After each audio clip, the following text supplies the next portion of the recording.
지금 우리나라가 상속세 과표가 30억이 넘어가게 되면 50% 세금을 내게 돼 있습니다. 다 아시는 것처럼 50% 세금을 내요. 50% 세금을 내다 보니까 상속하는 과정이나 증여하는 과정, 상속세나 증여세는 세율이 같아요. 그러니까 세전에 부가 넘어가는 게 증여고 돌아가시면서 부가 넘어가는 게 상속이라고 보시면 될 것 같은데 상속과 증여세는 여러분들 세목이 합해져 있습니다. 상속 증여세라고 돼 있는데 30억이 넘어가면 50% 세금을 내게 돼 있는 거예요. 우리나라 세율이 높은 편이긴 하죠. 네, 우리나라보다 세율이 높은 나라가 어디죠? 일본이 높아요. 일본이 상속세 세율이 가장 높은 게 55%까지 가는데 오늘 설명하겠지만 일본은 유산세가 아니고 유산취득세 체계입니다. 요즘 신문에 많이 뜨는 거 있죠. 유산세 체계로 갈 거냐 유산취득세로 갈 거냐 이런 논의가 되고 있는 거. 오늘 첫날은 제가 막 떠들 건데요. 듣고 나면은 하나도 모르겠어. 그게 저희 목적이에요. 다음 시간부터 좀 듣게 만들려고 우리가 앞으로 쭉 할 내용들이 무슨 테마를 할 건지를 쭉 다 건드리면서 갈 거예요. 그렇기 때문에 여러분들 오늘 듣는 내용은 진짜 막 너무 급하게 진행될 거고 아니 내가 지금 하나도 이해가 안 되는데 라고 생각들더라도 너무 부담 가지지 마시고 그냥 저런 내용을 내가 지금 열 몇 번 동안 강의 듣는구나 라고 생각하고 하나씩 테마를 한 테마씩 여러분들 1회씩 갈 거니까 너무 걱정하지 마시고 따라오시면 좋을 것 같은데 우리나라 세율이 높은 편입니다. 그래서 세금 문제 때문에 넥스트 제너레이션 넘겨주는 거에 대해서 제일 꺼려할 거라고 생각하는데 막상 저도 쓴 게 업무 프로젝트 많이 해보고 막상 오너들 분들하고 얘기해보면 세금보다 더 걱정되는 게 뭐냐면 2세의 영향이에요. 내가 이걸 넘겨줬을 때 2세가 제대로 할 수 있을 거냐 하면서 덧붙이는 걱정이 뭐냐면은 요 2세한테 내가 지금 가지고 있는 부나 지분을 넘겼을 때 얘들이 추석 때 안 찾아올 것 같다는 거죠. 이게 뭔가 부가 넘어가면 얘들이 등을 돌리고 부모한테 더 이상 지금처럼 리스펙트 하지 않을 것 같다라고 하는 그런 걱정을 실제로 되게 많이 하세요. 그래서 원래 이 가압승계라고 하는 게 우리 강의는 텍스에 포커스를 맞춰서 강의하겠습니다만은 실제는 가압승계할 때 더 중요한 게 뭐냐? 텍스 미니마이즈도 중요하지만은 2세 간에 뭐다 분란이 없게 만들어주는 게 저는 제일 큰 뭐다 중요한 가압승계 목적이라고 생각을 해요. 왜냐하면 내가 누구한테 널 더 주는 재산이 있어 버린다. 무슨 문제가 생기죠? 자, 자식이 3명이에요. 근데 한 사람한테 조금 더 갔다. 이게 언제 밝혀지겠죠? 이게 3명이 있는데 자녀분이 모아놓고 딱 주는 게 아니고 여러분들 자식이 3명 있으면 한 놈이 조금 좀 떨어진 애가 있다고. 지금 제 얘기를 하면서 생각하고 있는 거예요, 지금. 누군가가 떨어진 애가 있어요. 근데 보통 아버지들은 조금 냉정할 때가 많거든. 근데 어머니들이 마음이 약하다고요. 그러면 자식이 뭔가 사업에 실패하게 되면 아버지한테 말하면 아버지가 화를 내니까 몰래 뭐 하는 거죠? 그 떨어진 자식한테 조금씩 사전에 돈을 준다고. 사업자금으로 쓰라고. 이거 되게 빌비장 케이스예요. 근데 몰래 주니까 다른 자식은 그 줬다는 걸 모른다고. 근데 언제 터지냐? 돌아가신 다음에 문제가 생기는 거예요. 왜? 돌아가시면 상속세 계산을 하겠죠. 우리나라 AI 시스템이 가장 발전 많이 돼 있는 공공기관이 어디죠? 국세청이에요. 그러니까 국세청 여러분들 AI 시스템이 굉장히 많이 발전되어 있기 때문에 여러분 거기서 포착이 되는데 조사를 받아보시면 알겠지만은 여러분들 원래 상속세 계산을 할 때 법적으로는 뭐라고 돼 있냐면 계좌. 그러니까 돌아가신 피상속인이라고 하죠. 피상속인의 계좌를 몇 년 까는 게 원칙이냐면 2년을 까요. 왜냐하면 2년 사이에 돈이 인출됐는데 그게 명확한 사용 용도를 밝히지 못하면은 이건 자식한테 줬을 거다 생각해서 상속세 계산할 때 상속인들이 입증하지 못하면은 상속세 과세 표준에다 그 금액을 집어넣어 버리거든요. 그래서 여러분들 그 상속세 조사받을 때 가장 여러분들 힘든 게 뭐냐면은 통장 2년치 인출된 내역을 어디에 썼는지 소명하는 게 조사 대응하는 여러분들 전문가가 제일 많이 시간이 투입되는 것 중에 하나인데 무슨 조항이 하나 있냐면 돌아가시는 그 상속 개시점으로부터 10년 전까지 상속인들한테 사전에 증여한 게 있으면은 상속세를 계산할 때 그것까지 포함시켜서 계산하는 로직이 있어요. 우리 뒤에 다 배워요. 그러면 돌아가시게 되면 과거 10년 동안 자식한테 증여한 게 있으면은 증여한 걸 다 포함시켜서 상속세 다시 정산하게 되는 거죠. 그러면 국세청이 뭘 가져오냐? 10년 동안 증여했던 내역이 있으면 그 내역을 국세청이 뽑아가지고 와요. 자식한테 먼저 증여했던 내용이 있으면 계좌 추적이나 아니면 부동산이나 뭔가 이제 추적된 것을 보면 그걸 쫓아온다고. 그럼 그때 상속세 계산할 때 여러분들 아시겠지만 상속세는 여러분들 우리가 자진 신고를 먼저 하지만 나중에 반드시 국가가 와서 뭐 하는 거죠? 그걸 확정하는 작업을 거쳐요. 부가가세라고 하죠. 유일하게 우리나라 세목 중에. 그러다 보니까 그 조사할 때 상속세 조사 나오는 그 조사관이 10년 전에 증여했던 내역을 보여주면서 이게 왜 상속세 신고할 때 안 들어왔을까요? 보여주는데 갑자기 둘째가 받은 금액이 나오는 거예요. 그럼 첫째와 셋째는 너 받았니? 라고 나오기 시작하는 거죠. 그 순간 밝혀지기 시작해요. 그러면 그렇게 화해가 굉장히 좋았던 남매들이 굉장히 빈정이 상하는 겁니다. 아버지가 왜 둘째한테만 줬을까? 금액이 미미해도 이게 감정 문제가 생겨요. 그러다 이게 일파만 파되면 뭐가 되는 거죠? 이제 재산 관련된 그 소송 관련된 이제 이슈가 생기기 시작하고 유류분 소송이 들어오기 시작하는 거죠. 그럼 유류분 소송이라고 하는 건 자기 모금만큼 달라고 하는 겁니다. 근데 유류분 소송이 진행되면 이게 왜 힘들어지는 거냐면 여러분 그냥 오늘은 좀 빨리 할게요. 그냥 막 뒤에 배울 건데 막 던질게요.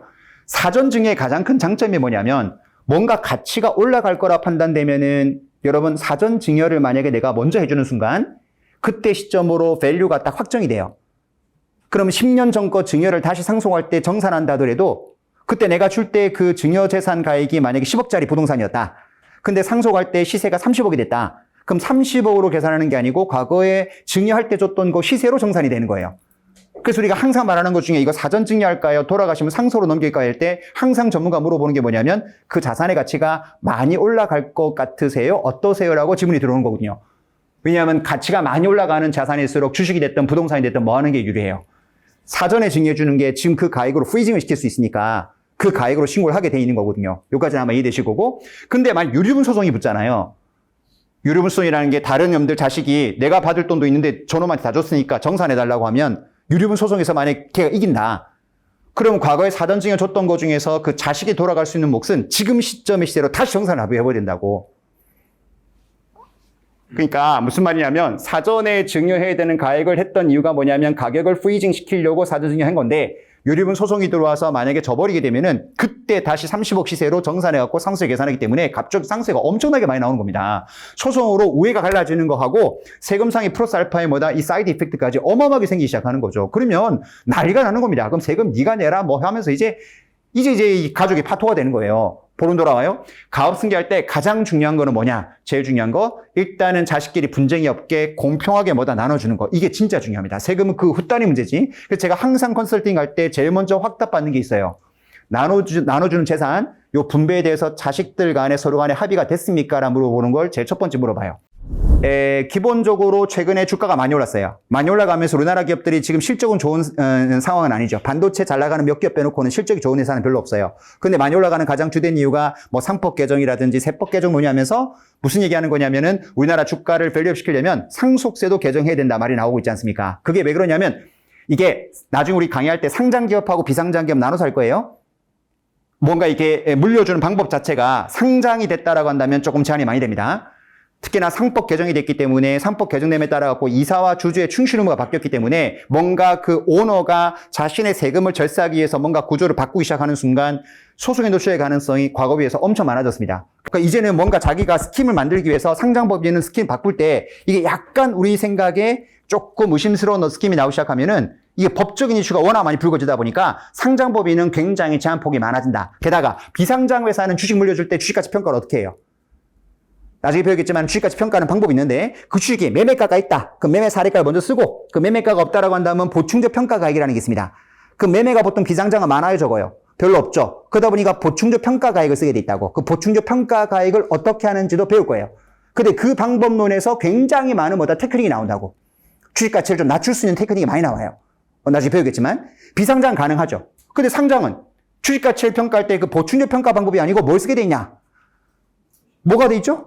시가가 형성돼 있잖아요. 그럼 시가 형성돼 있다 보니까 그 주식 거래가액이 그 상속증여 그 개시점으로 전후 2개월 평균가를 때리게 돼 있다고. 평균가를. 그러다 보니까 얘는 운신의 폭이 되게 적은 거지. 그럼 주가를 낮추는 게 자기적인 주가를 낮출 수는 없을 거 아니겠습니까? 그럼 뭘 하는 거냐? 지주회사를 만들기 시작하는 거예요. 지주회사를. 그럼 자기는 지주회사 위로 올라가는 거지.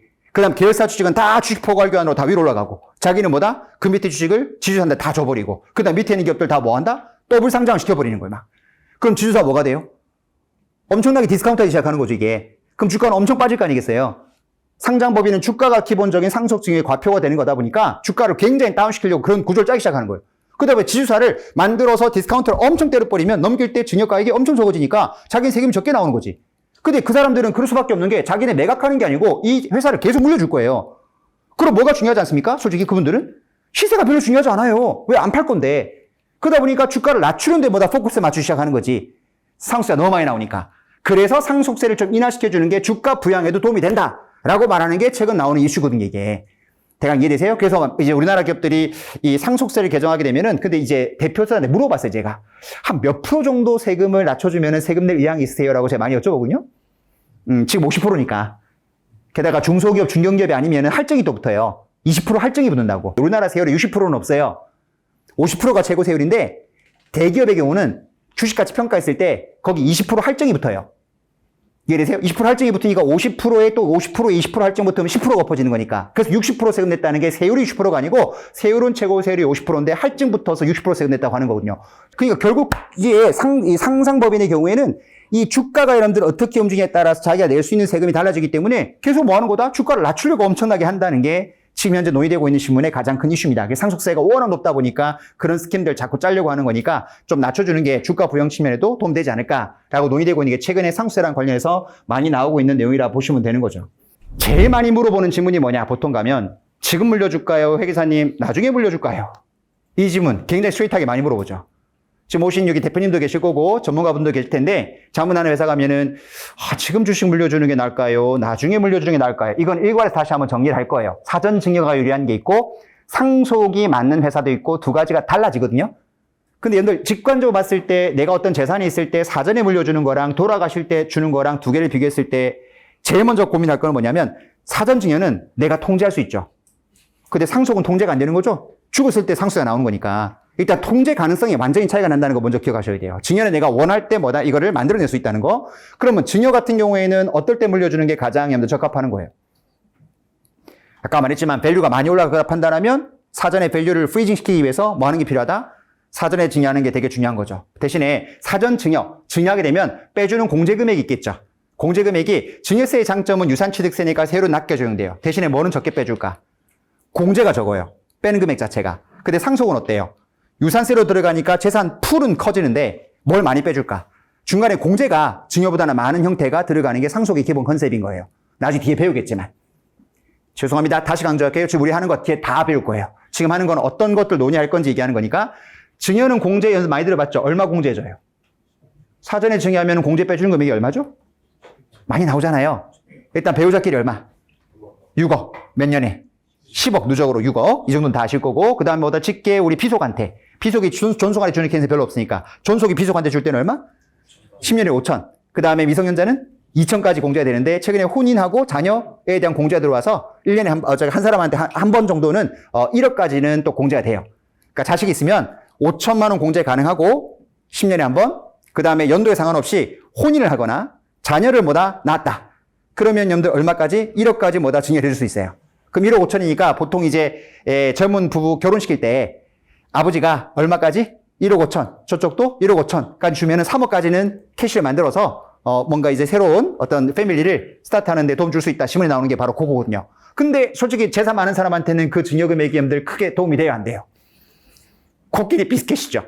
그거 줘봐야 어디다 갖다 쓰냐 말이 나오지. 지금 내가 가지고 있는 재산이 몇백억인데 금액이 얼마 안 되는 거지. 근데 상속은 공제가 커요. 아까 말했지만 가업상속 공제 같은 경우 얼마 받아요? 많이 받아 600억까지 받거든요. 600억까지. 근데 600억보다 더 재산이 큰 회사도 있겠죠. 그런 것, 그래서 제가 나중에 강의할 때 어떻게 할 거냐면은 이걸 쪼개서 할 거예요. 600억이 넘어가는 기업들은 어떻게 할 거며, 600억 범위에 들어오는 애들은 어떻게 할 거고, 그 다음 규모가 작은 애들은 어떻게 할 거며, 또는, 재산도 둘로 나눌 수 있겠지. 기업을 운영하는 뭐다? 주식이 있는 여러분들 회사가 있을 거고, 주식은 없고 뭐만 있는 회사가 있죠? 부동산만 가지고 있는 분도 계셔. 그럼 이건 또 어떻게 잘라가지고 뭐다? 할 거냐? 지금 제가 말하는 건 저의 굉장히 창조력 있는 뭐다 대안을 제시하는 게 아니고, 이 업계에서 많이 쓰고 있는 방법들을 제가 소개시켜주는 강의라고 보시면 돼요. 그러니까 이쪽 해본 사람들은 들으면 다 아는 거야. 아, 저거 있어. 근데 어디 가서 얘기할 때 그런 아이디어를 다 알고 있는 사람도 생각보다 많지는 않아요. 그럼 내가 하나 물어볼게요. 어떤 분이 왔어요. 주택가 상가가 있대요. 자식한테 물려주십대요. 어떻게 하면 좋을까? 라고 전문가한테 물어봤어요. 여기 전문가분들 계실 테니까 상가 건물이 있대요. 주택도 있고 이거 자식한테 물려주고 싶대. 그럼 방법론을 어떻게 하면 싸게 넘겨줄까요? 물어볼 거라고요. 그럼 어떤 아이디어 떠오르세요? 우리 대화 좀 해보자고. 일방적으로 제가 떠드는 거는 너무 재미없으니까 여러분 그냥 막 랜덤하게 던져보세요. 우리 대학원 강의라 생각하고 그냥 아이디어. 법인 전환. 오케이. 건물만 주는 거. 봐요. 이런 것들이 조각 나 있는 것들이거든. 조각 난 게 뭐냐? 보통 전문가들 얘기할 때 많이 하는 아이디어 중에 하나씩 들어가는 거 이게. 응? 법인 전환하는 거. 그 다음에 건물만 넘기고 토지는 자기가 들고 있거나 나중에 해서 건물은 나중에 뽀개고 다시 위에 짓고 막 하는 것들. 그런 것들이 쪼개져 있는 것을 제 강의 때 모아서 이런 것들이 실무에서 많이 쓰는 시나리오 한 4개 중에 하나입니다라고 소개해주는 강의라고 보시면 돼요. 그럼 대강 그런 것들 조각 파편이 이 머리에 있으면은 어느 회사 갔을 때 뭐가 제일 적합할 거냐 알 수 있겠죠. 그럼 직관적으로 요 아이디어만 갖고 좀 빨리 한번 해볼까요? 자, 상가 건물이 있습니다. 그냥 개인적으로 가지고 있어, 회장님이. 근데 자식한테 물려주고 싶대. 그럼 제일 먼저 떠오르는 게 뭐다? 그냥 주는 거죠, 증여. 넘길 수 있는 방법이 증여. 근데 증여는 뭐가 많이 나와요? 세금이 많이 나오겠죠. 그럼 증여를 하지 말고 뭐로 하는 거다? 매매를 하는 겁니다. 매매하려면 여러분들 또 매매하려면 자식이 돈을 줘야 될 거 아니에요. 그 매매할 때 무슨 세금이 나오죠? 양도세가 나오겠죠, 이게. 그다음에 증여세는 증여세가 나올 거고. 다만 증여세 누가 내는 거죠? 자식이 내야 되잖아. 수증자가. 근데 양도세 누가 내요? 아버지가 내겠죠. 어머니가 내던가. 그럼 뭐다? 전체적인 재산을 줄이는 게 목적이라면 증여를 받아서 이 사람이 증여세를 내는 것보다는 아버지 딴에서 뭐다? 양도세를 내주는 게 더 나을 수도 있겠지. 근데 이건 스트레이트하게 넘어가는 케이스고 거기서 약간 바꾸는 게 뭐죠? 많이 들어본 게 부담부 증여. 뭐 끼고 넘기는 거죠? 전세금 끼고 넘기는 거야.